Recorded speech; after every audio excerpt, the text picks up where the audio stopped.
I'm sorry, Senate Bill 2940, Senate Draft 2 passes third reading.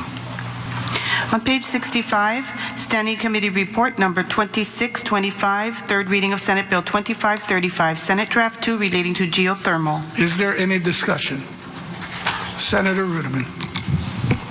Thank you, Mr. President. I rise in opposition to this bill. Please proceed. Thank you. This bill was written by one developer with a terrible track record of safety, performance, and legal compliance, to the detriment of the county, its citizens, and future geothermal development. It did not include any input from the impacted communities or the county that has experience dealing with it, or the civil defense agency that responds to emergencies created by this one company.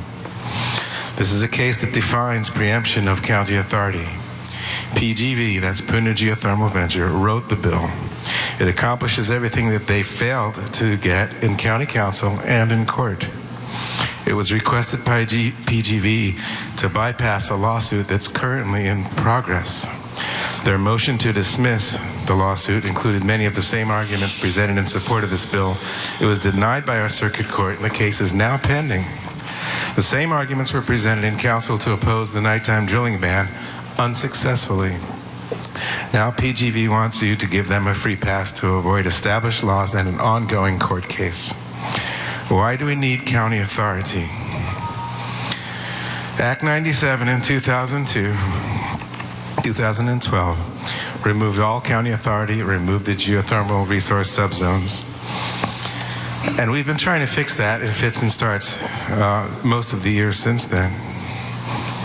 An unsigned memo was delivered to my desk this morning that represents this bill as restoring some county authority. It leaves out a couple of important items. It says that we have county authority over setback lines, minimum and maximum lot sizes, flood control, and grading ordinances. But it takes away county control over emergency response, monitoring, health and safety, and location of such facilities in 3 of the 4 zoning categories. But we get control over grading and flood control. It takes away more than it restores, and it takes away all of the most important items. Current county laws on the books that are preempted by this bill are a nighttime drilling ban and a fracking ban passed unanimously by the Hawaii County Council. The county can do things of value that the state has not done. A health study, authorize the USGS groundwater test to check on toxicity of wells, improved monitoring plan, and emergency response plan. This kind of facility needs monitoring. I'm taking your time today because unlike most of the bills before us, hundreds of people in my neighborhood have been poisoned over a dozen different occasions, and everybody thinks there's nothing wrong and we should remove safeguards and double down. The state has not done an adequate job in doing any, and it does no meaningful monitoring of this facility. Hydrogen sulfide is the second most poisonous gas occurring in nature. Only cyanide is more poison. Unlike almost everywhere else in the world, geothermal steam is water vapor. It's safe. Even so, geothermal plants everywhere else in the world are located 5 to 10 miles from any residences.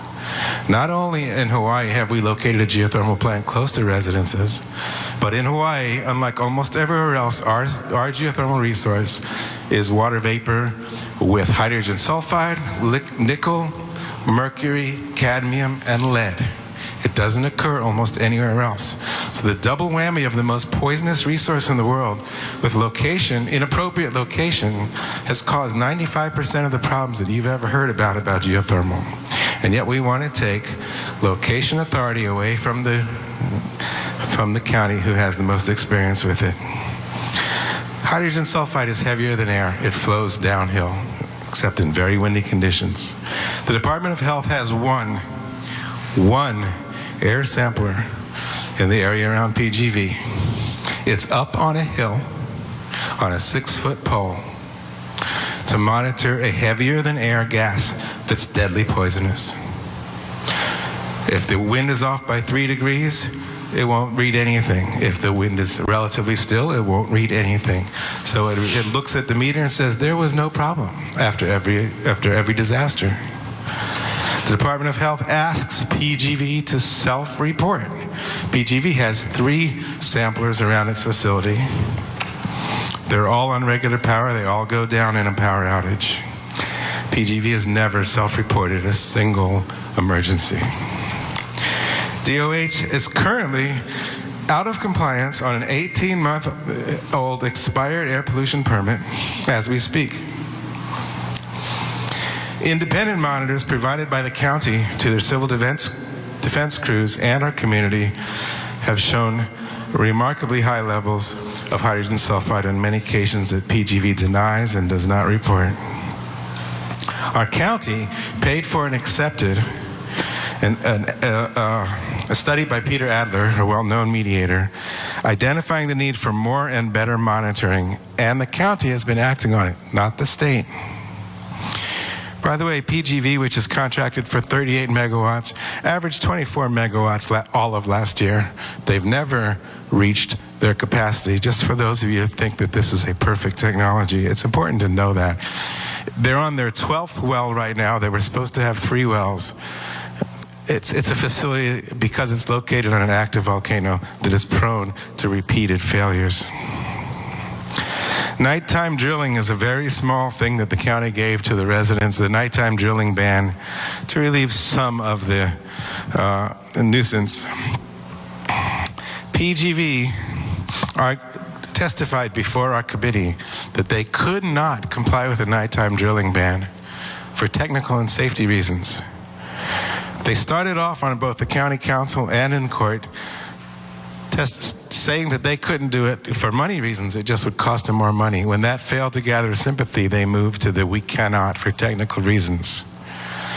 After that point, I was in a public meeting with plant manager Mike Kellikini where he told us they could, for technical and safety reasons, comply with the county passed nighttime drilling ban, but chose not to for monetary reasons.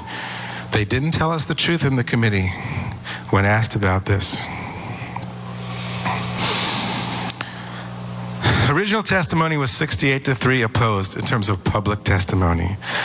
In later hearings, some supportive testimony was received, but none from Puna, the only people who live with it. In Puna, you can track the level of support for geothermal versus proximity to the plant. It's almost a perfect match. There are 2 possible explanations. Puna people are crazy and they're whiners, which is the preferred explanation by most people. Or Puna people have experience with this facility, unlike anyone else. I'm going to mention a couple of Puna people briefly to let you know that this is about real human beings, your neighbors. Renee, she doesn't want her name used. She joined a protest and got arrested in one of the activities. And she has never been a protester in her life, and she was not involved in the geothermal fight. But on the night of one of the blowouts, her son came down with asthma, which is now a chronic condition for him. He'll live with the rest of his life. And that night of the blowout, she had a miscarriage. So she came out and got herself arrested at the next action. She's not a protester. A friend of mine named Phil was trapped in the hurricane blowout, which I'll describe in a minute. It took him 2 months to recover his lung function enough to go back to work. He's a scuba diving instructor. He's a very fit young man, has never been involved in any kind of geothermal protest. He was trapped in his home and poisoned. It took him 2 months to go back to work. Another friend of mine named Mike was knocked unconscious for 14 hours in the same event. He could not be revived. It's a classic hydrogen sulfide knockdown. He could not get to the hospital because all the roads were blocked. Less than a year and a half ago, Hurricane Iselle came through the community and knocked down a lot of trees and a lot of power lines. PGV had an uncontrolled and unabated release for hours. In the vicinity of the plant, every single road was blocked by fallen trees. Civil Defense came on the radio and said there's been an uncontrolled release at PGV. Please evacuate if you feel uncomfortable, if you smell the gas. Evacuation was physically impossible.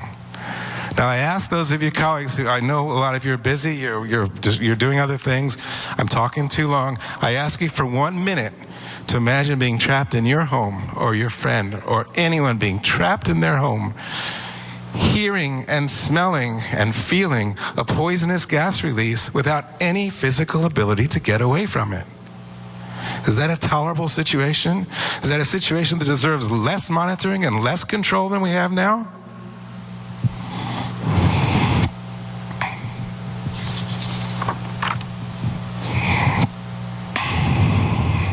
During the same, this is Hazel, the night of Hazel. The power was out.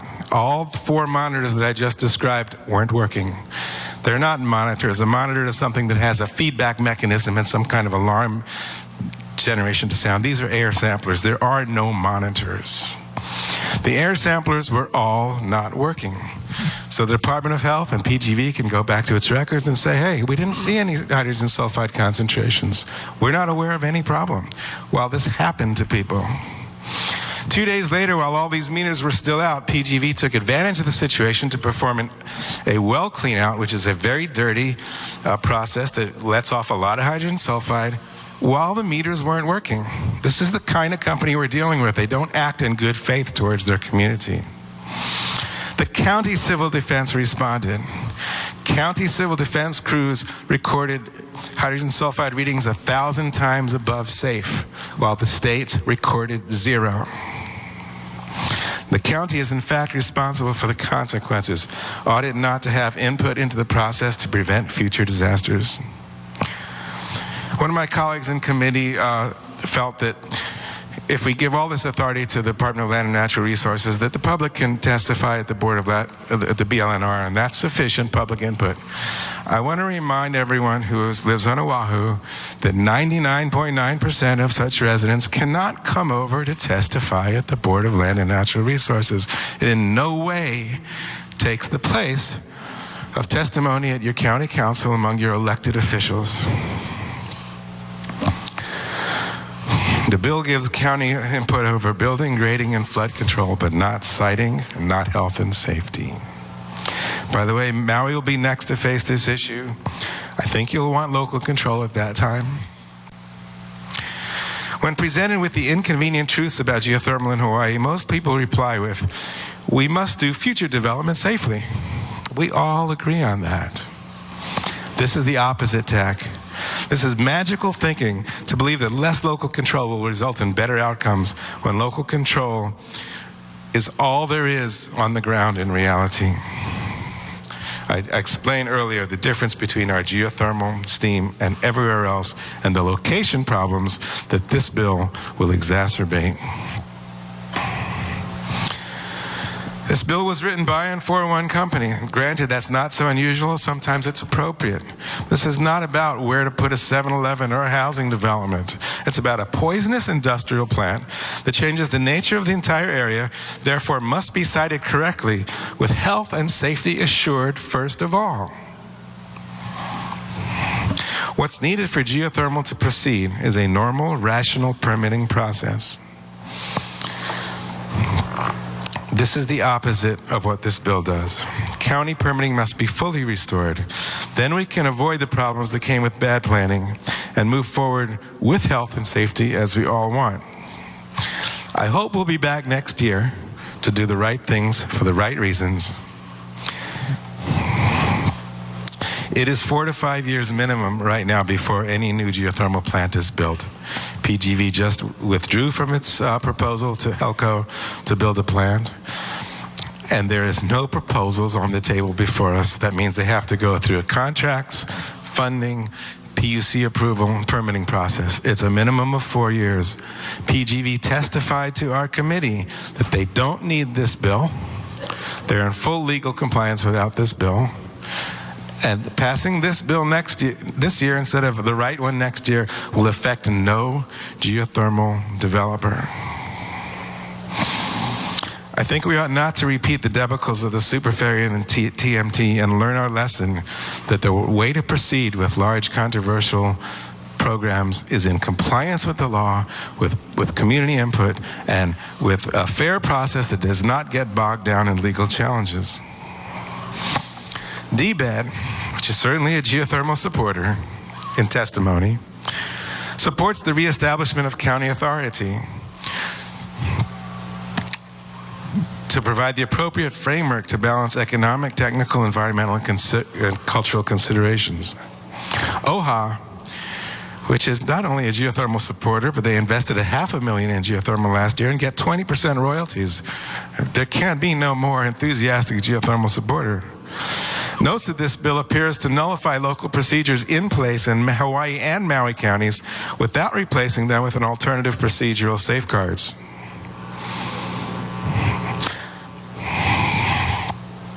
Sierra Club,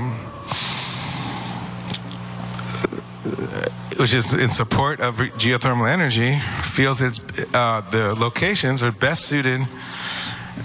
The decision is best suited to the communities directly affected by that decision. We're concerned that this bill undermines the county's ability to participate in geothermal resource development and exploration. Any major project needs the support of its surrounding neighbors. We've all seen what can happen when a major project fails to gain community support before proceeding. Geothermal projects are no different. This is Sierra Club still. County involvement in the vetting of geothermal proposals is crucial for ensuring a project is properly cited and the public is fully informed. Local residents are more familiar with the particularities than a state-level regulatory agency. Darrell Oliveira, Chief of Hawaii County Civil Defense, says the county supports the repeal of Act 97. I repeat, this bill does the opposite. It enshrines the mistakes of Act 97. We believe that oversight, this is Darrell Oliveira speaking, who responded to the emergency I just described. We believe the oversight of geothermal permits belongs in the county in which such activity takes place.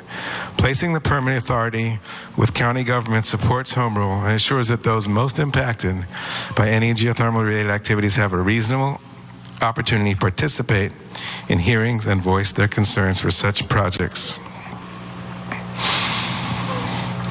I hope that next year, when we once again try to correct this problem, that the experts will be included. The experts include the one community that was lived with it, the county that regulates it, and the civil defense agency that cleans up its mess, all of whom are in opposition to this bill. Your spiritual teachings probably teach you some form of the following things. Do unto others as you would have them do unto you. Compassion and kindness are essential core values. These phrases are really the same thing. I urge you to care about your neighbors and care about fair process and ensure that future developments, geothermal developments, don't go the way of the super ferry because laws are followed rather than bypassed. Most importantly, even for those without concerns for health and safety, of county needs, or of home rule issues, but for those of you who want to see geothermal development proceed in Hawaii, if this is your goal, this bill harms you. Why didn't we see any of the other geothermal developers, some of whom are very vocal, come out in support of this bill? They were silent. If this was good for geothermal development in general, wouldn't they be in support?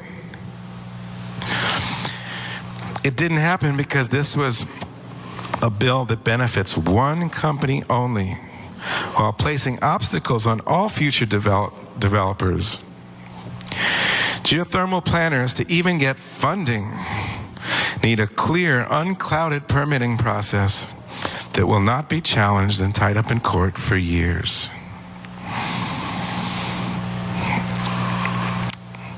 If you want geothermal to have a hot future in Hawaii, this bill is the wrong direction. It will have a chilling effect on all future geothermal development. I urge you to please kill this very bad bill. Thank you for your time. Thank you. Further discussion, Senator Inouye. Thank you, Mr. President. I rise in support of SB 2535. And for the reasons of the previous speaker, let me say that this measure clearly clarifies that the regulation of geothermal resources development and exploration is reserved to the state unless delegated to the county by statute. It requires the rules, the BLNR, regarding mining operations, development, and exploration, including drilling conditions and restrictions, to be uniform throughout the state. Let me say that the counties still have authority to regulate and retain police and zoning authority over geothermal activities as delegated by statute. I also have circulated comments on home rules that's on your desk. Oversight of this renewable energy resource must be under the control of the state, specifically DLNR and the Department of Health. We have already given approval, this body as well as our sister house, for future development of this firm power on DHH lands, and oversight is extremely important to have one entity responsible for the health and safety of our people. If we're talking about complaints of the neighbors at the site next to geothermal plant, folks seem to be moving into this area. Instead of leaving, as noted in my research of building permits in Hawaii County from 1991 to 2012. Case in point, 117 new dwelling permits had been obtained within a 1-mile radius of the PGV plant, and over 500 permits obtained for renovations or additions to existing structures within the 1-mile radius. Not only were people building, but adding to existing dwellings or improvements. Hawaii County receives over $500,000 a year that is used for relocation or purchasing of property within the 1-mile area if a resident so chooses. And in the past, some have done so, and my research also concludes that after receiving relocation monies, a few have returned to the area. I ask for your yes vote today as we move towards our island state becoming a self-sufficient in its energy needs, towards energy needs going forward. Mahalo, I ask for your vote. Thank you, Mr. President and colleagues. No votes for Senator Sloan, Thielen, Harimoto, Chun Oakland, Ihara, Ruderman, Kim, Green. Reservations for Senators Shimabukuro and Espero.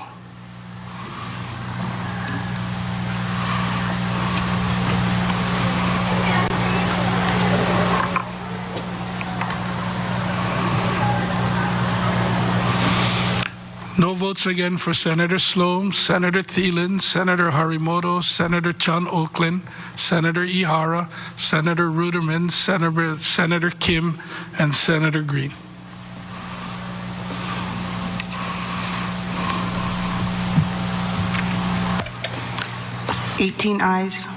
$16 ayes, 8 noes. Thank you. Senate Bill 2535, Senate Draft 2, passes third reading.